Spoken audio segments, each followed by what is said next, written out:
गोडसे ने अदालत को यह बताया कि महात्मा गांधी की नीतियों और उनके कार्यों की वजह से भारत के लाखों हिंदुओं की जिंदगियां बर्बाद हो गईं और किसी भी महात्मा को यह अधिकार नहीं है कि वो भारत के टुकड़े टुकड़े करे या उसका विभाजन करे।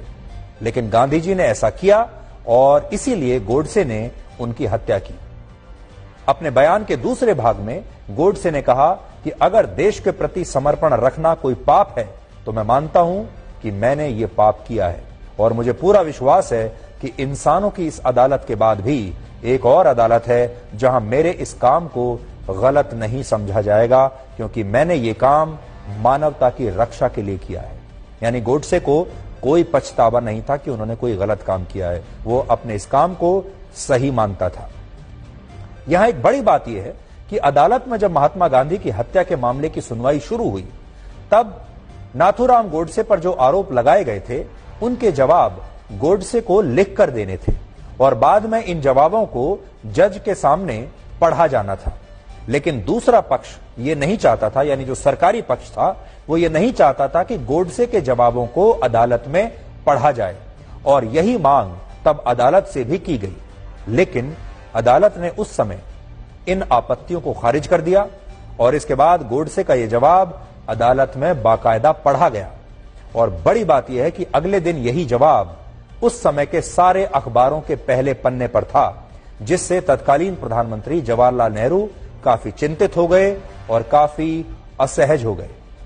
नेहरू को यह डर था कि गोडसे का पक्ष गांधी जी के प्रति देश के लोगों का नजरिया बदल सकता है, इसलिए वो गोडसे के बयान को सार्वजनिक रूप से प्रकाशित करने के खिलाफ थे और उन्होंने गोडसे के इन बयानों पर बाद में बैन भी लगा दिया था, प्रतिबंधित कर दिया था। और यह प्रतिबंध गोडसे के बयानों पर कई वर्षों तक लागू रहा। इसीलिए आज भी देश के ज्यादातर लोग ये नहीं जानते कि महात्मा गांधी की हत्या करने के बाद गोडसे ने अदालत में क्या कहा था।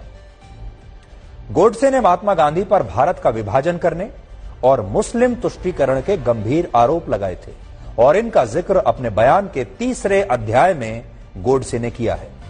गोडसे ने कहा कि महात्मा गांधी ने कभी मस्जिद में गीता पढ़ने का साहस नहीं किया, क्योंकि वो जानते थे कि मुस्लिम इसके विरोध में खड़े हो जाएंगे। लेकिन हिंदू मंदिरों में उन्होंने कुरान पढ़नी जरूर शुरू कर दी थी, जिससे गोडसे को ऐसा लगा कि गांधी जी इस तरह से मुस्लिम तुष्टीकरण की राजनीति कर रहे हैं। हालांकि यहां एक तथ्य यह भी है कि महात्मा गांधी अपने जीवन काल में सिर्फ एक बार ही मंदिर गए थे। यह भी आप जान लीजिए,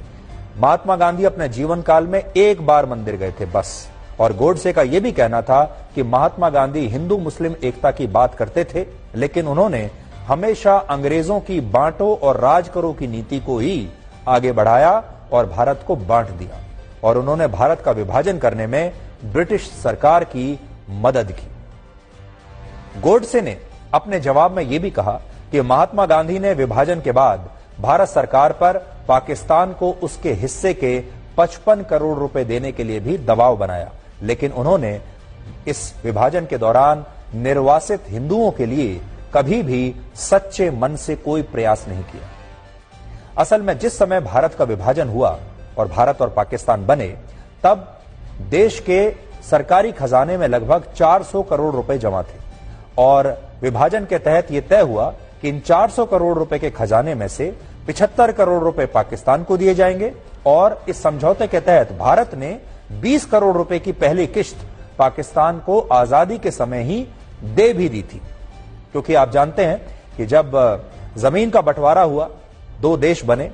तो खजाने का भी बंटवारा होगा और खजाने के बंटवारे में पाकिस्तान को 55 करोड़ मिलने थे और दूसरी किश्त में भारत को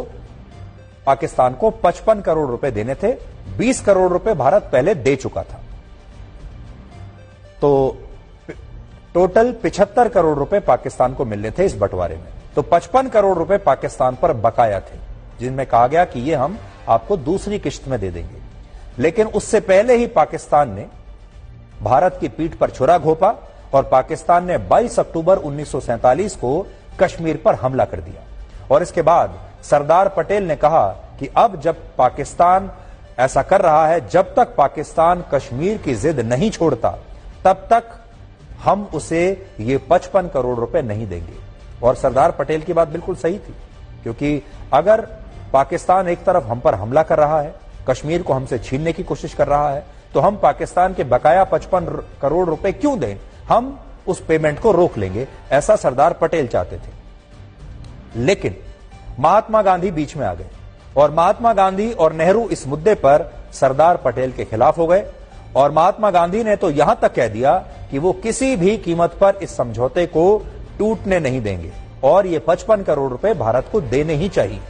ये बात उनकी हत्या से सिर्फ 18 दिन पहले की है, यानी 12 जनवरी की, और उस समय महात्मा गांधी दिल्ली में हिंदू मुस्लिम एकता के लिए आमरण अनशन भी कर रहे थे। तो सोचिए, जब इतने दंगे हो रहे हैं, हिंदुओं पर अत्याचार हो रहे हैं, मुसलमान भी मर रहे थे, ऐसे में वो अनशन कर रहे थे हिंदू मुस्लिम एकता के लिए। लेकिन माहौल बिल्कुल बदला हुआ था और भारत के जो हिंदू थे